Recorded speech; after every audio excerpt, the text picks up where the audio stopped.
It's the Full Court Press with Eric Frandsen and Jason Walker. Welcome back to the to the show that we're doing right now. Following the local teams, breaking down the biggest games with in-depth analysis and team interview.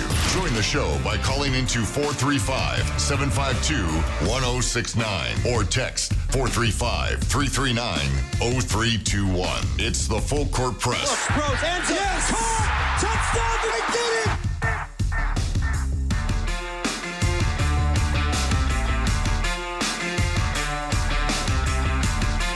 Good afternoon, everybody. Welcome on in to another edition of the Full Court Press. Eric Frandsen, Jason Walker. Love to have you along for the ride as well on the Young Power Sports of Logan text line. 435-339-0321. That's how you can chime in. Let us know what's on your mind. Ask a question. A lot of different topics that we're going to get through today. On Friday was the opening for for a lot of schools, not all of them, but for a good number of schools around the area. Start of the high school football season. So we'll update and recap those games. Some games decided by some pretty wide margins. I think there's really only one game that was close and came down to the wire. So we'll update you on what happened there. We'll continue to look at what's going on with Utah State football.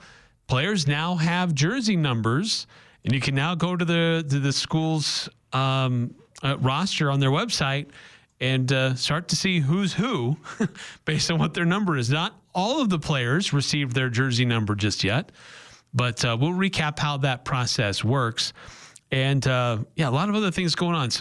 The Mountain West Conference starting to release some interesting information ahead of the start of the football season, ranking players at different positions.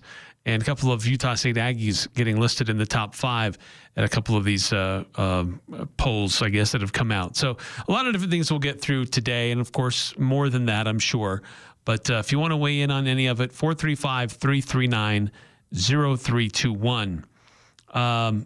One note before we get too far into this. Certainly our thoughts are with the Tremonton and Garland and the Bear River Valley community.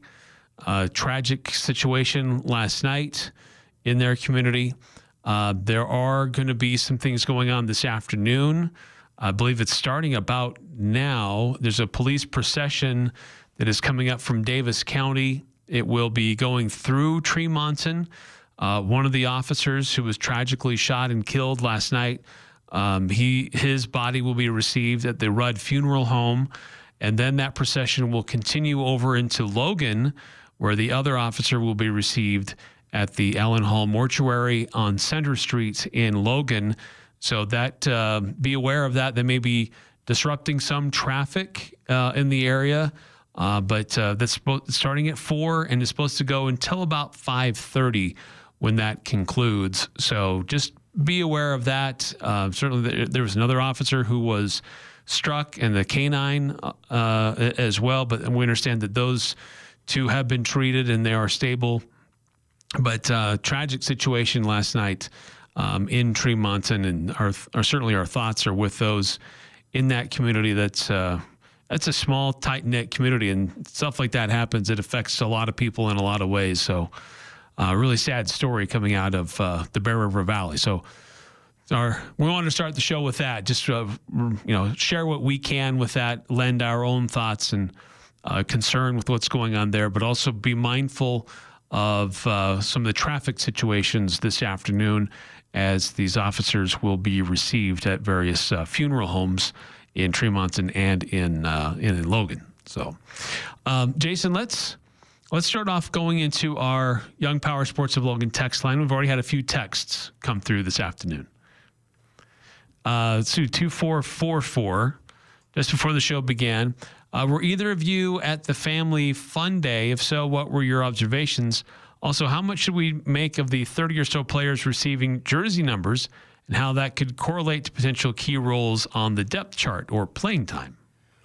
So neither of us were at the family fun day, partly because there was nothing really for us to be there for, because it must live up to its name, where it was basically entirely for family. There was nothing really for media to be there for.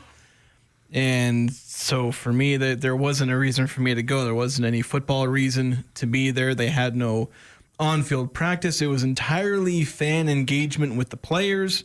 Go like autographs. I understand there was a mechanical bull, which apparently Wes Brooks took a turn at. I saw the video of that. And didn't do too bad.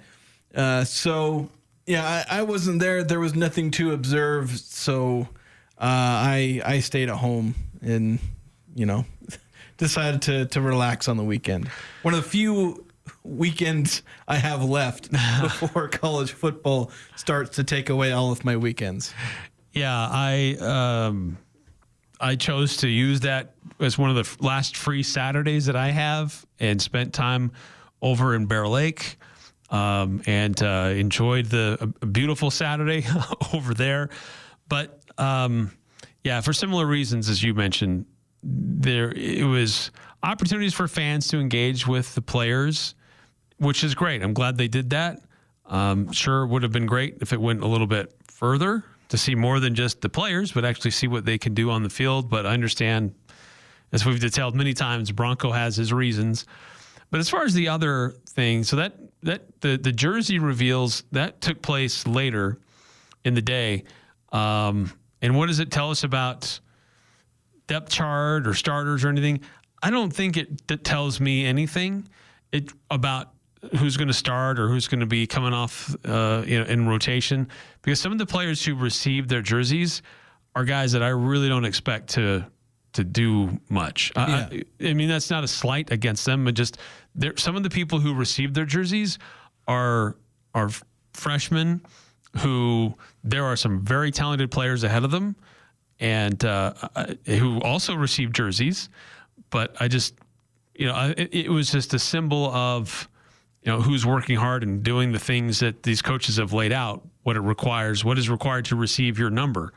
So, and we'll get into that a little bit later in the show. So I don't know that it really tells me a whole lot about what the depth chart's going to look like.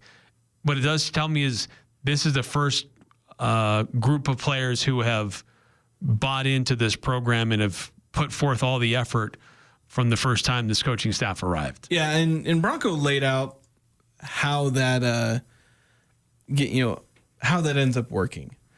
There's a quote that he had at the Utah State Media Days a couple weeks ago.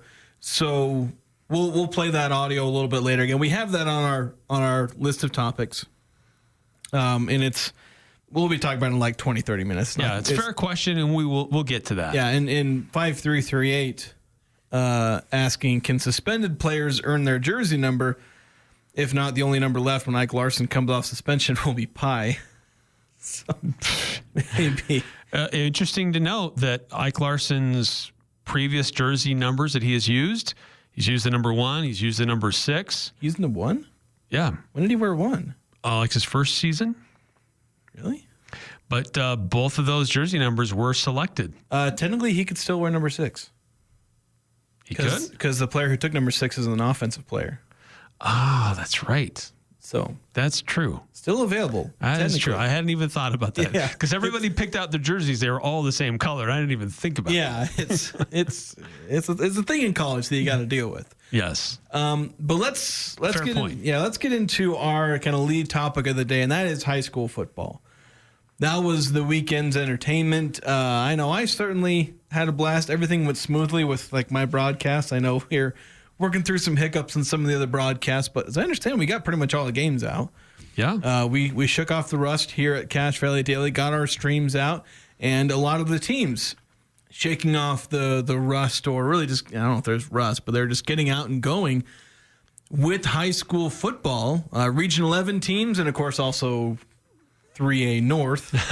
We can't just use Region 11 as this blanket term for most of the teams. Local teams. Yeah, our local teams.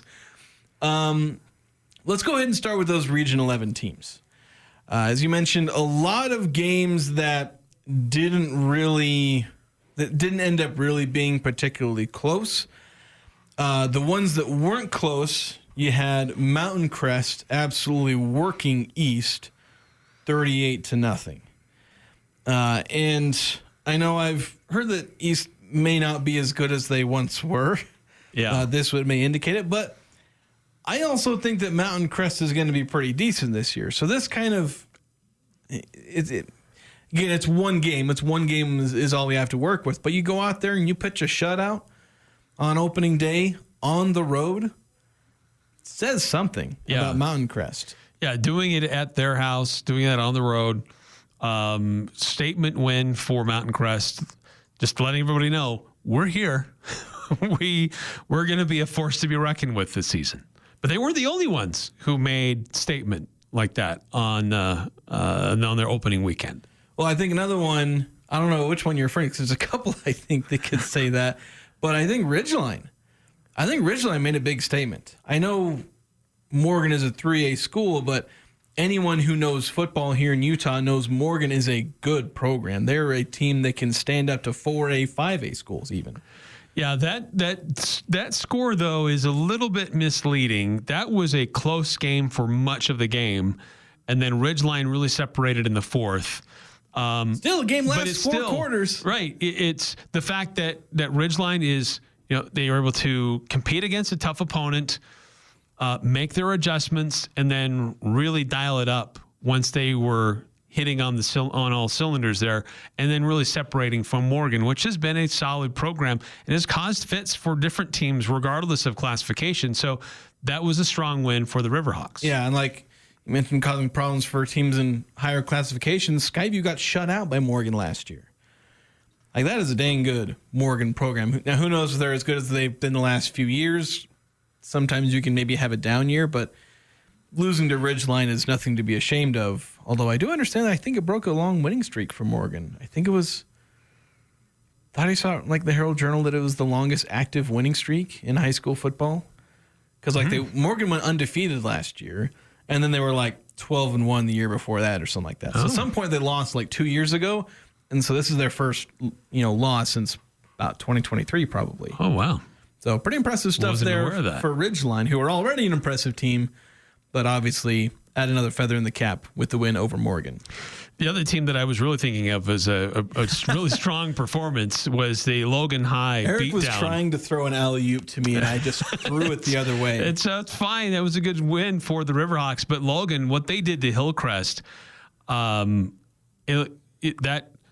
this Logan team, yes, the classification is changing and all that, but this is a team that leaned in on its youth last year, had some struggles and challenges because of that, but they learned a lot and they've developed. And so this year they're coming into a season a lot more experienced.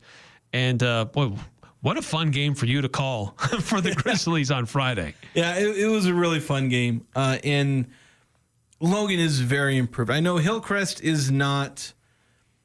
It's not. It's a program that's struggled. They've won 3 games in the last 2 years. Last year's Logan team went to Hillcrest and won 30-27. That kind of gives you an idea of where the Hillcrest program is right now. But in a game that had a lot of the same players from last year, like Logan bringing back a lot of players from last year, Hillcrest brought back a decent number of players, including their quarterback. Logan made massive improvements this season.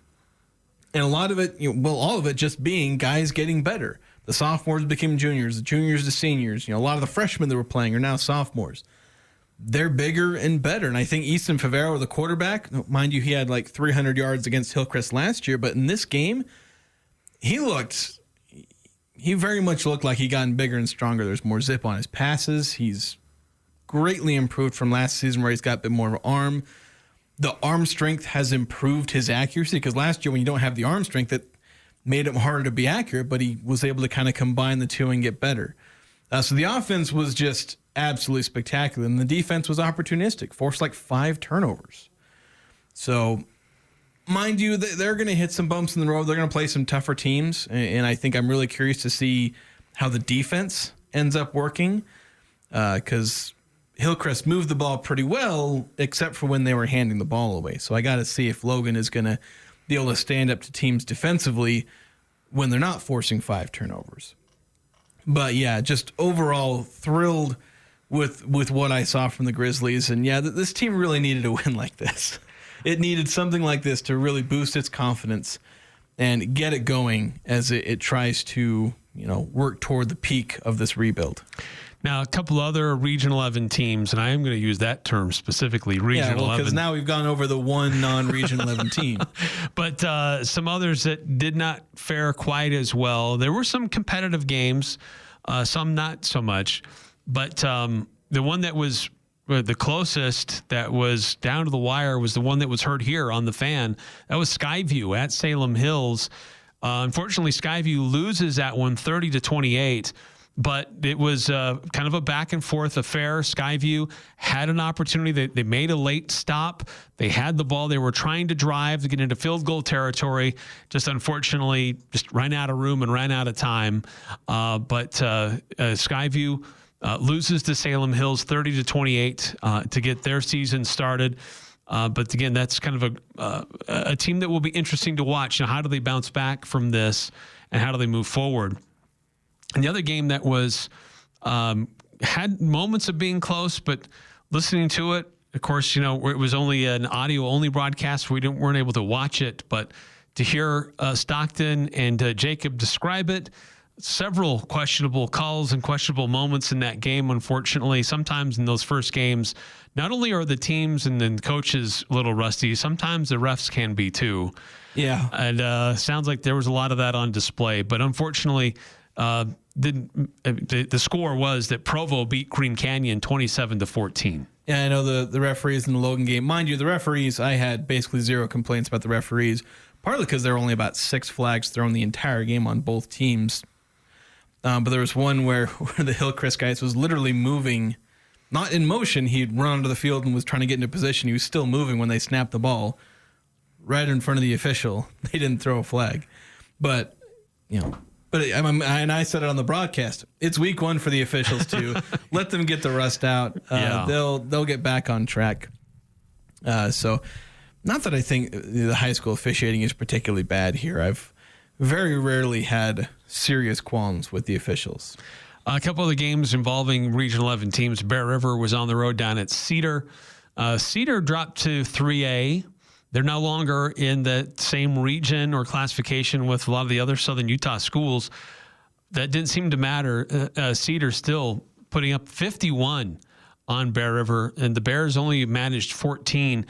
I was interested to monitor Bear River, thinking that this was a Bears team that was going to be improved and be more competitive. So I was a little surprised that Bear River defense gave up as much as they did and struggled to score.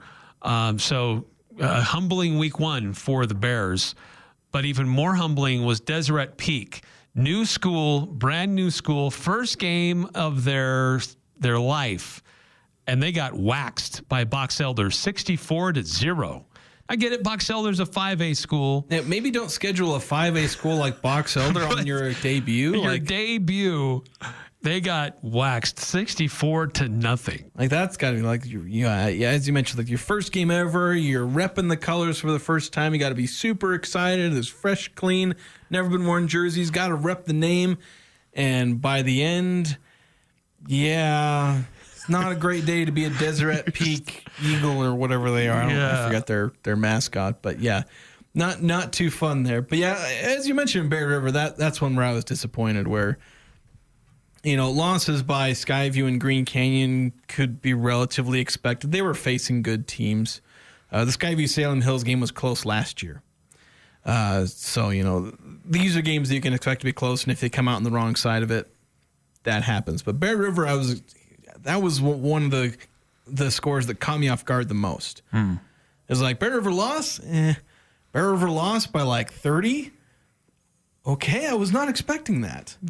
So it's 37. It's disappointing to see that from Bear River, but I'm going to expect them to bounce back. I'm not going to jump off the Bear River train. So if you missed any of the games, or you want to go back and catch up on what happened, if you were at one game but you're curious about how another one played out, just go to CashValleyDaily.com. You can just on the menu, just click on the sports area, or just hover over sports, says sports, and then click on local prep. And then you'll find what you need there. The scoreboard has links to all those past games, or you can go through and find your specific page for the school that you follow. and find those the replays, a photo gallery of one of the games, and we will be able to continue to do that as the season progresses. And another busy week coming up this week. Preston, I believe, opens up this week, and then West Side the week after that. So got a lot of high school football going on this time of year, which makes it fun, makes it exciting. Yeah, it's nice. You get actual, true amateur football. We used to have a lot more of that. Now it's just high school football, the purest form of American football left. 9315, 1A Rich, don't forget them. Indeed. Yeah, did they play? I'd say I did forget them. Yeah, too late 9 through and 5. Yeah, We forgot them. I don't have their score, but we'll check on them. Yeah, we'll double check on that as we got to hit a break. So we'll be back after this here on 106.9 FM, 1390 AM, The Fan. Make it 5 years in a row. Advanced Heating and AC is honored to be named gold medalist for the best of Northern Utah in the AC HVAC category. They thank you for your support and vote of confidence in their company. You have many choices when it comes to your home's heating and air conditioning system. Make sure you choose the 5-time gold medal winning company, Advanced Heating and AC. Call 752-7272 or stop by their showroom west of DI, online at advancedheating-ac.com.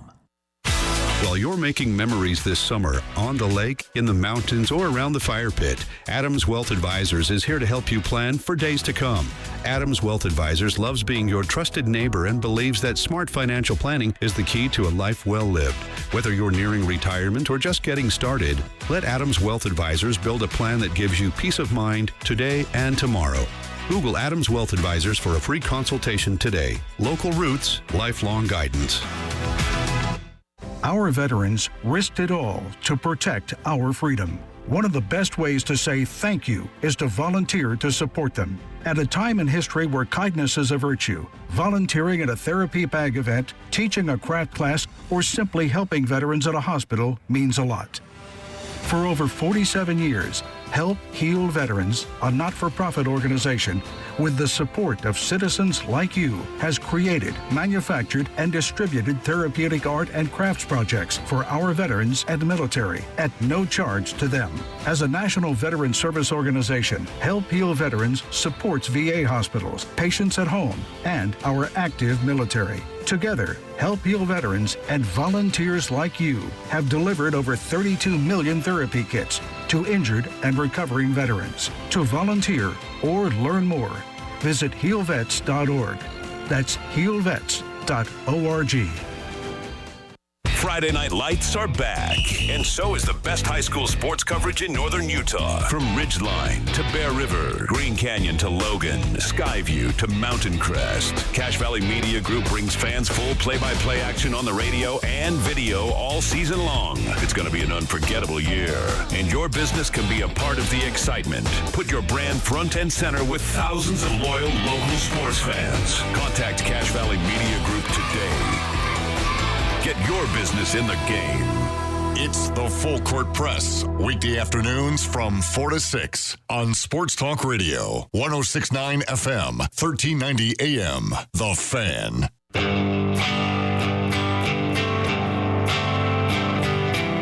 Congratulations to all the Best of Northern Utah winners, the gold and silver winners throughout Northern Utah. To see who those winners were, just go to bestofnorthernutah.com.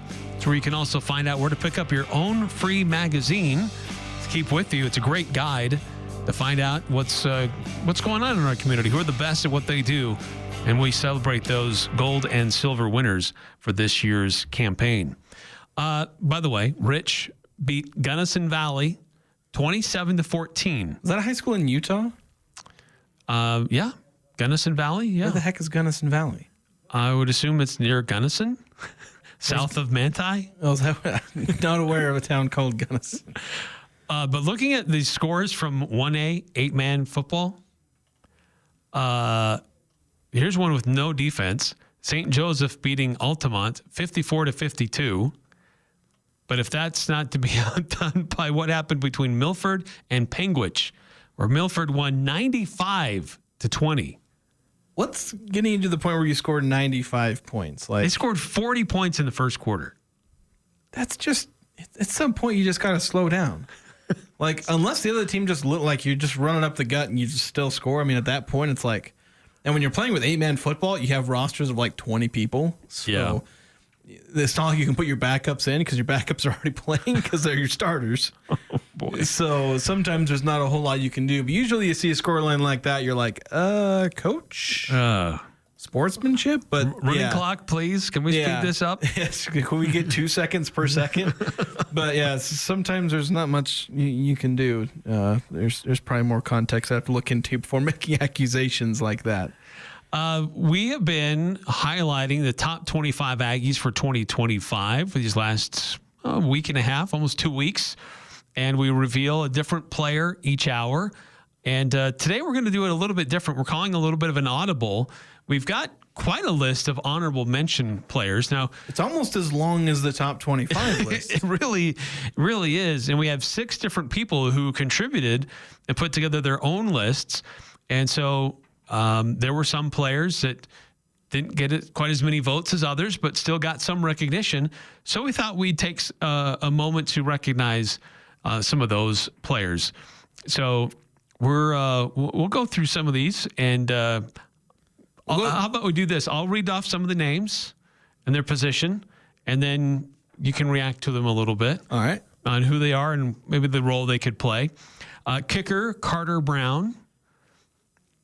Tyree Morris, he's a defensive tackle. Wide receiver, Caleb Mitchell. Inside linebacker, Samson Olafipo. Wide receiver, Corey Thompson. Cornerback, Bryson Taylor.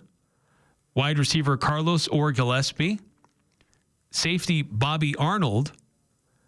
Outside linebacker, Elijah Migao. Quarterback, Anthony Garcia. And punter, Landon Rakow. Yeah, so a lot of these names, you look at them and they're like, they're kind of on the edge of they might start, they might be making a big impact. You do have a couple of special teamers on there. You got the punter, transfer from BYU, Landon, who, if I remember right, has bowled 6 perfect games, I think. He is bold. Yeah, 6 bold. perfect games. Yeah, wow. so he's a pretty good, if I'm recalling him right, and I'm not mixing him with somebody else. Then you got Carter Brown, who I'm expecting to be the starting kicker, but like, how do you know at this point? So, it's, I don't know. But then you got others, like, let's have a couple wide receivers. Carlos Gillespie, I know, is a name that we kind of picked up on early on. I'm not sure, because you got guys like Braden Pagan, who are looking pretty good, Brady Boyd. Mm-hmm. But still, Gillespie, of course, I wasn't sure if I'd heard a rumor if he was injured or not. There was one practice I went to, and he was kind of limping off the field. I didn't look serious, but yeah, you don't know. Yeah, you don't just how serious these things are. Sometimes guys are just being held out for the fall, just precautionary. Precautionary. Morris, the defensive tackle, that's a guy who I think he's right on the edge of, I think, a guy who could be in the top 25, a guy who could start alongside Iniguez and be good on the interior defense. Caleb Mitchell, he's wide receiver. This is the 6'6" wide receiver. He is tall, but he is skinny. So that's a player with potential. I don't know that he's going to be one that we see much of this season. It just looks like a guy who needs to spend a little more time in the kitchen, at the training table, I should say, and in the weight room. But he is tall. But there's some interesting players on this list who excuse me, I said Elijah Migao is an offensive lineman. I think I said outside linebacker for him. But no, this is an interesting list of players. But players who are probably more in a backup role. There might be some starters mixed in here. They're like on the fringe rotation. A lot of these guys are going to play. I think, and assuming Carter and Landon are the kicking specialists, they would obviously play. If they're not the starter, then obviously it's tough to be a backup kicker and punter. But a lot of those guys are either starters or in the rotation for their position. Because a lot of position groups, you could be a second stringer but still get a decent number of snaps, especially wide receiver and defensive line.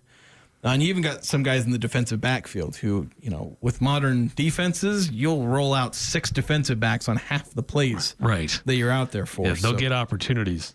So anyway, that's some of those who are receiving votes.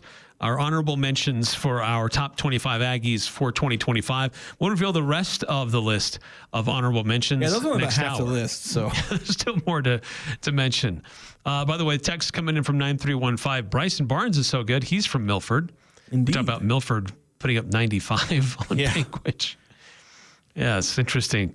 So that's our top 25 Aggies continuing on for this 2025 season, and we'll continue to highlight some of these other players to get you ready for this upcoming college football season for the Utah State Aggies. It's dang near here. This week, college football returns. The Aggies don't, but college football returns this weekend. That's right, week 0. Yeah, week 0 games.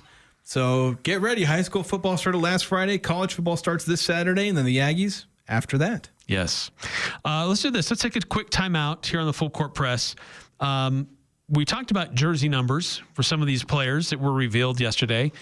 We'll talk a little bit about that and go back to what Bronco Mendenhall said about that whole process, about players being able to pick their jersey number and how other players get to determine who gets to select their jersey. It's a really interesting process, and it was fun seeing some of the video about that from last night. So stay tuned. That's coming up next here on the Full Court Press. It's time to make the outdoor living improvements you've talked about. Cast-A-Lite in Logan has everything you need to turn your backyard get-together into a backyard event. If you need pavers for a walkway, a retaining wall for your garden, or to reshape a flower bed, or a fire pit to roast marshmallows, think Cast-A-Lite. Their experts will reduce your DIY stress for brick, block, rock, paver, and tile. Go where the pros go.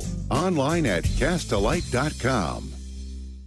Hi, this is Robbie with LSS Insurance. If you're about to turn 65, the Medicare phone calls, mailers, and emails can be unreal. Out-of-market telemarketers simply do not understand Utah, Idaho, or your individual situation. We have real answers and real solutions with local help. At LSS Insurance, we are your health insurance specialists. Call us 752-9493. Having local help makes all the difference, and there's no cost to you. Call 752-9493 or visit LSSINS.com. For more than a century, couples have shopped at S.C. Needham Jewelers. Known for a large selection of beautiful diamonds, we now have both natural and lab-grown diamonds. You're sure to find a diamond engagement ring that will fit your budget. The possibilities today are endless as you select the perfect ring.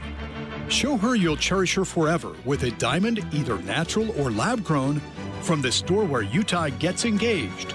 S.C. Needham Jewelers, middle of the block, at the sign of the clock. Got a fundraiser, charity drive, or nonprofit event coming up? Let us help spread the word. Send the details to calendar@cvradio.com and we'll share it with our community. From bake sales to benefit concerts to community celebrations, Cache Valley Media Group is here to amplify your efforts. We're proud to support the people and causes that make our community stronger.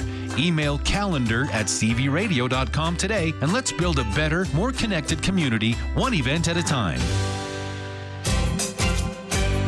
Limitless local possibilities with Cache Valley Media Group, shaping the future of local engagement throughout northern Utah. Stay connected with comprehensive local news and vibrant local radio personalities who are the voices you know and love, turning every broadcast into a familiar conversation. We proudly sponsor and bring to life local events that define our region, celebrating the spirit that makes us unique. Roar with the crowd as we rally behind local sports teams, uniting hearts in the thrill of victory. And in the digital realm, we turn digital connections into real-life conversions. From successful businesses thriving through our expertise to campaigns that spark conversations, we're writing the story of local success together. Cache Valley Media Group is at your side, shaping engagement, sparking growth, and celebrating the essence of northern Utah. Discover more at CacheValleyMediaGroup.com. Breaking down the biggest games with in-depth analysis and team interviews. It's the Full Court Press with Eric Frandsen and Jason Walker.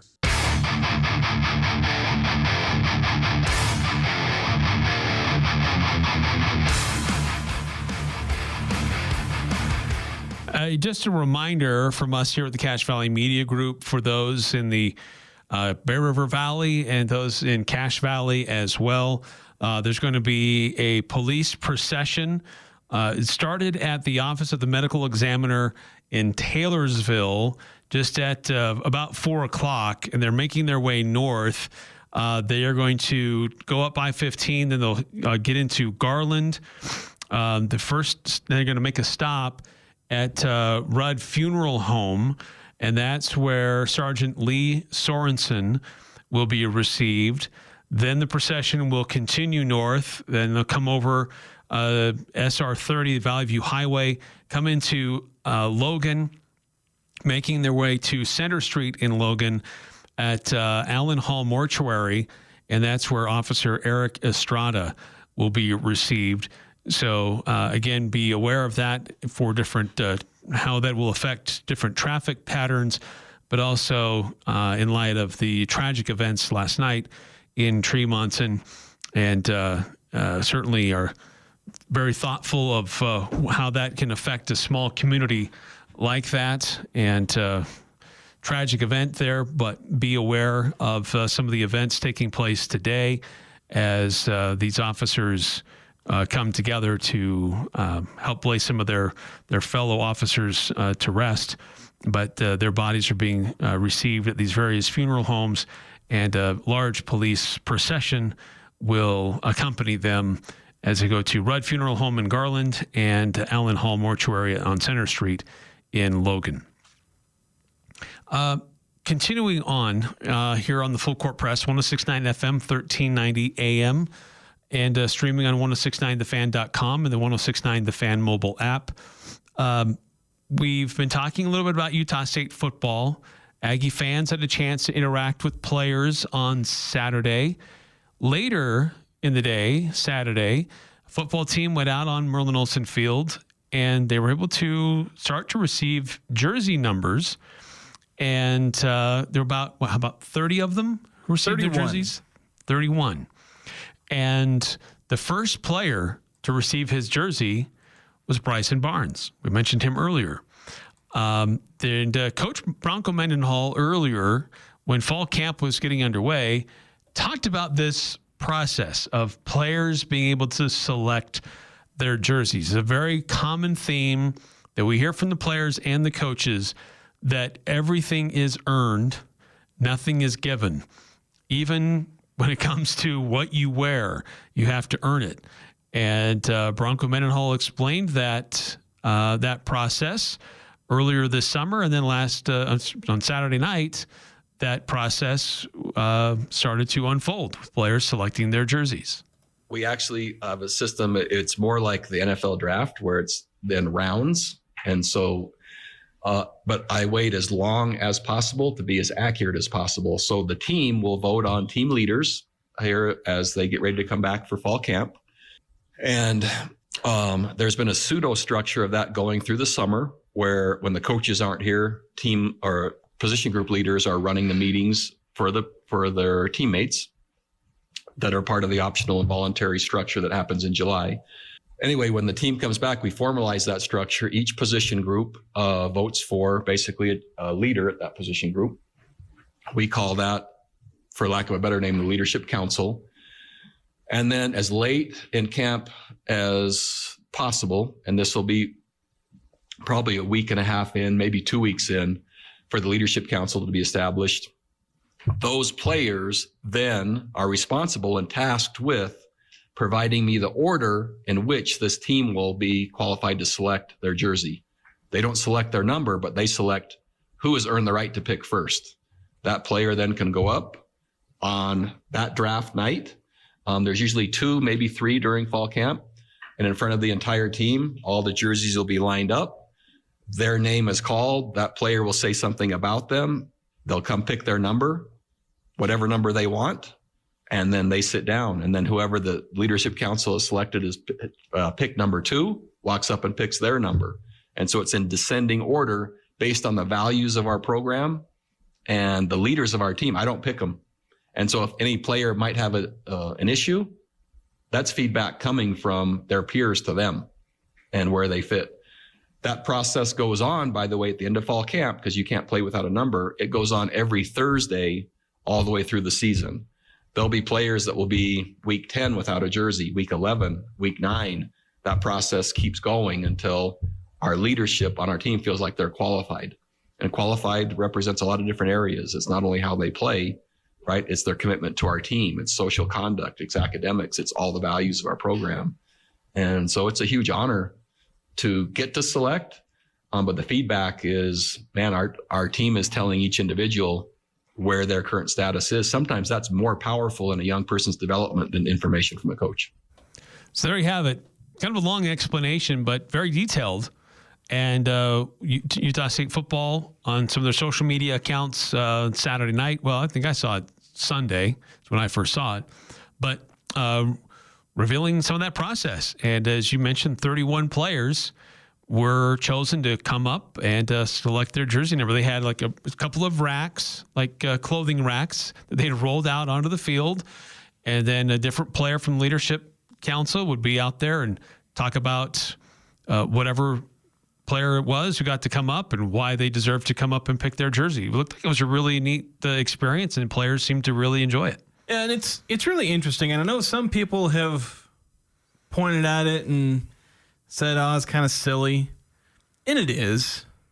It's kind of silly. And it's kind of dumb. But, I mean, to be honest, so is a lot of sports. A lot of this stuff. And the meaning that we can assign to jersey numbers is kind of dumb.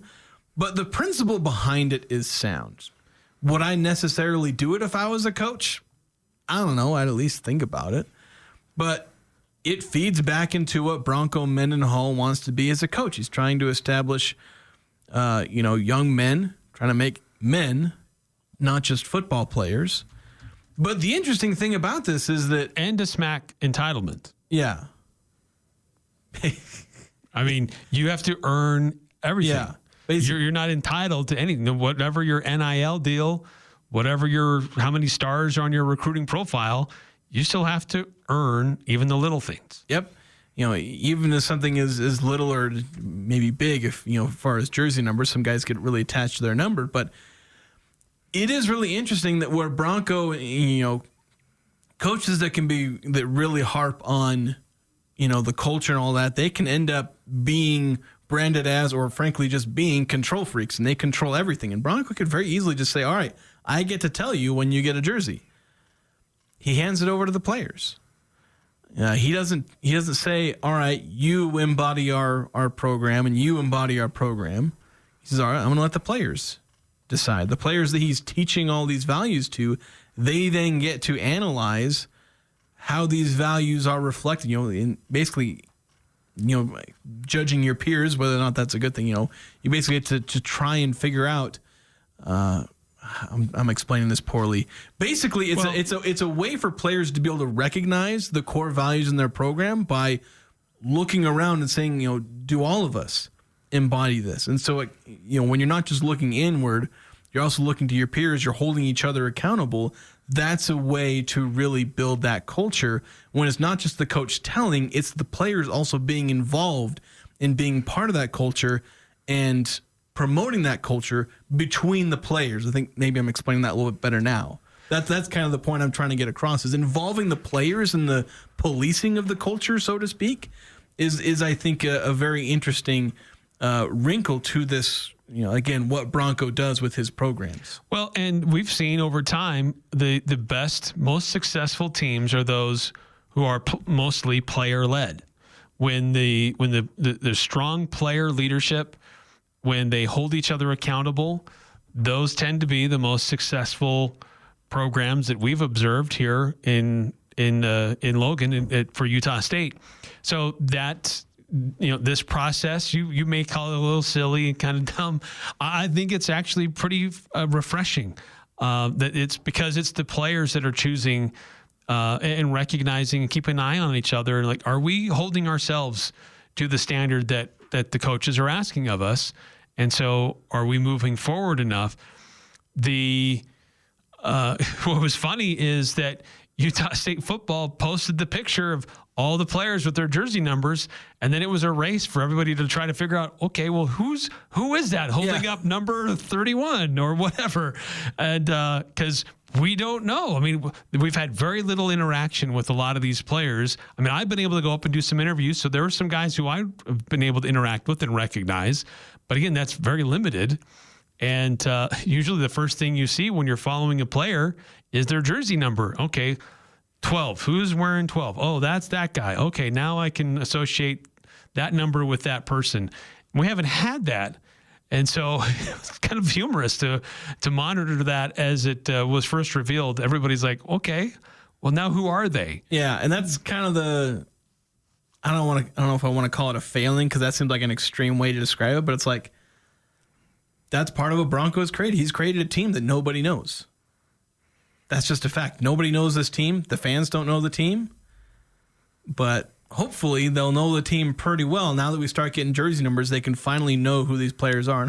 And the Family Fun Day, I would hope, helped with that a little bit, where you start. But it's, you'll have 30-year season ticket holders walk and be like, hello, who are you? It's like, this is your football team. Yeah. We don't know who any of the players are. But, yeah, we're starting to get to know them a little bit better as we get closer and closer. All right, we're going to take a time out here in the Full Court Press. When we come back, the Mountain West, they did this last year. I don't remember if they did the year before that. They've pretty much done it most years. I've been I guess they've been doing it for a little while. But they started to release the top 5 whatever by position. Yeah. And so today was quarterbacks and cornerbacks. Did they do any others?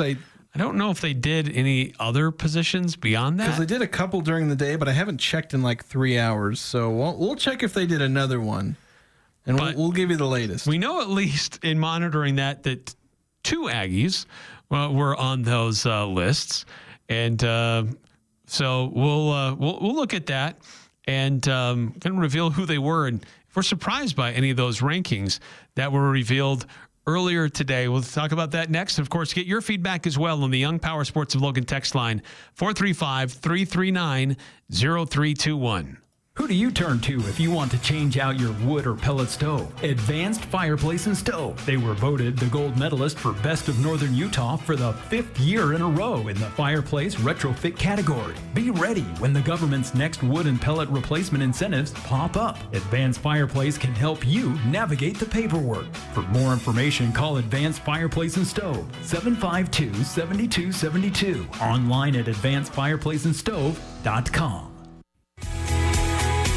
At Mountain Valley Heating and Air Conditioning, Feel the Love is more than just heating and cooling. It means giving back. 5 complete HVAC systems will be donated to a deserving person or family. Feel the love and nominate that person or family in need at mtnvalleyhvac.com. Nominate prior to September 1st, 2025. See website for all details.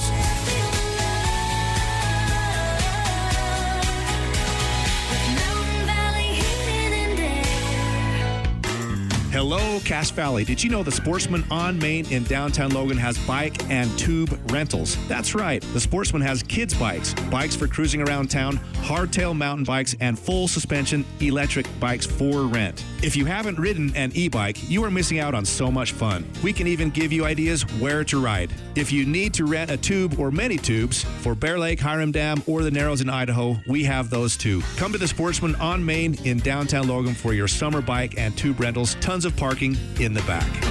The biggest garage sale of the year is this Saturday, September 6th from 8 to 3 at the Eccles Ice Event Center parking lot. Food, kids' bouncy house, and slides, plus thousands of hidden treasures. Save big on items you just can't live without. Bring your cash, Venmo, and haggling hat. Vendor booth space still available. Sign up at CacheValleyGarageSale.com. That's CacheValleyGarageSale.com. This Saturday, don't miss it. Sponsored by DD Auto Salvage. More than just metal. A self-service auto parts yard, metal recycling, junk car pickup. It's recycling made easy. Northern Utah and Southern Idaho's home for sports. It's the Full Court Press on Sports Talk Radio, 106.9 FM, 1390 AM. The Fan.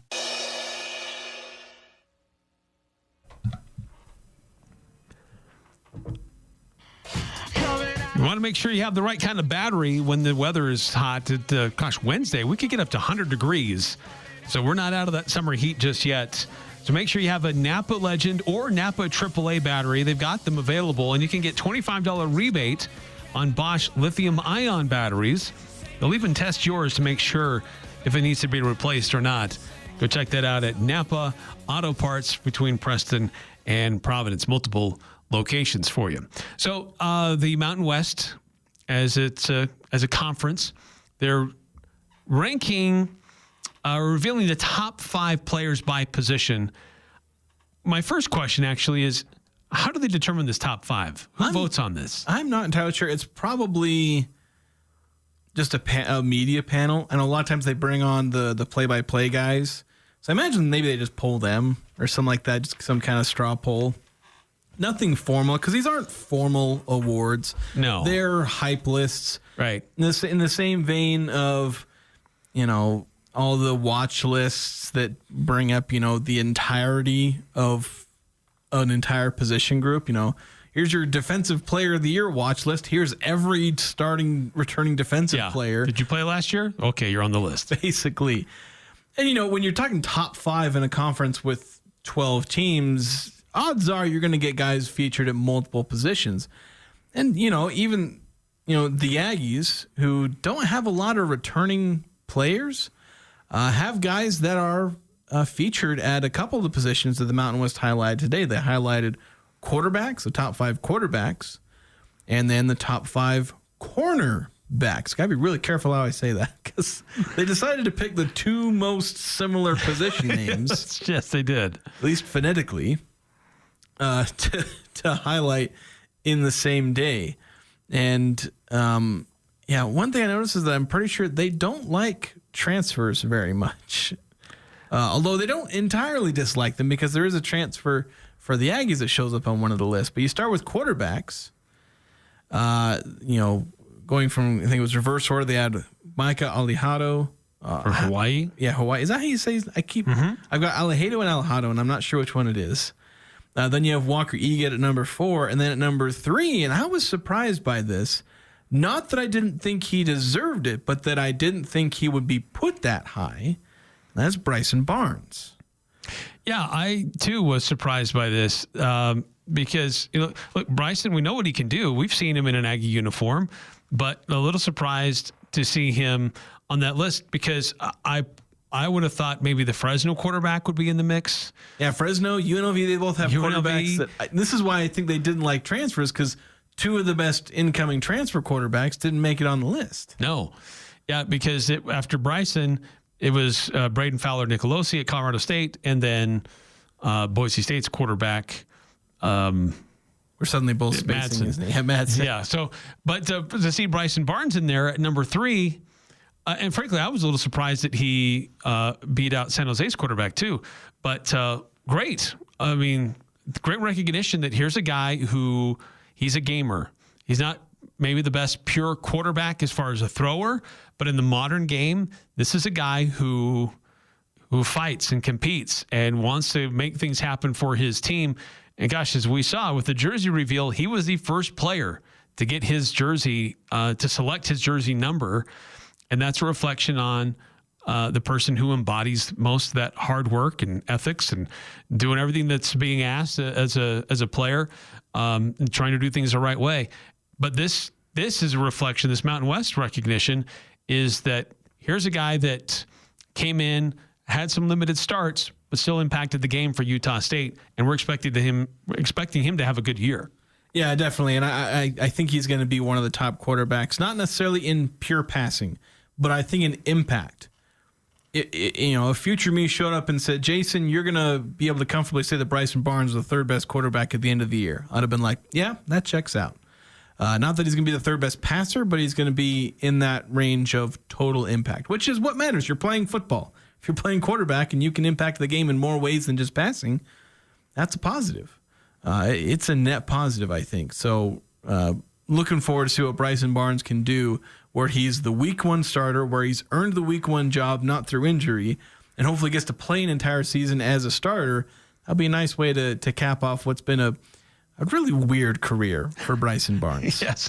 And then the other player recognized, they listed the top 5 corners, and this is a player that we highlighted last week here on this program, but as a member of our top 25 Aggies, Noah Avinger, the corner transfer from New Mexico. So maybe they didn't highlight the transfers in the quarterback class, but Noah Avinger is a transfer, but he is recognized in the Mountain West. Yeah, he's also a transfer from the Mountain West from 2 different schools. So I think they made an exception to transferring. Granted, I didn't even actually watch the rest of the list. I just saw Noah Avinger. Yep, that's probably the highest we're getting on that list. But seeing him on that list, I think I don't know the cornerback room particularly well for the conference as a whole.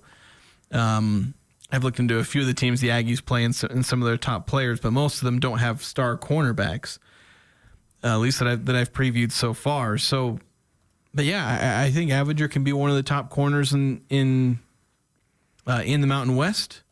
We'll see if that plays out. Obviously, he was part of a defense that didn't do too well last year, but hopefully we'll do better this year. Yeah, but he himself has proven as he can be a playmaker and impact the game. Yeah, and a good tackler, too. 2 corners from Boise State, also in the top 5, and then 1 from Fresno and 1 from San Diego State. That checks out. That's going to do it for this hour. Stick around, a lot more to get into for you, us here talking about another Utah State opponent next hour.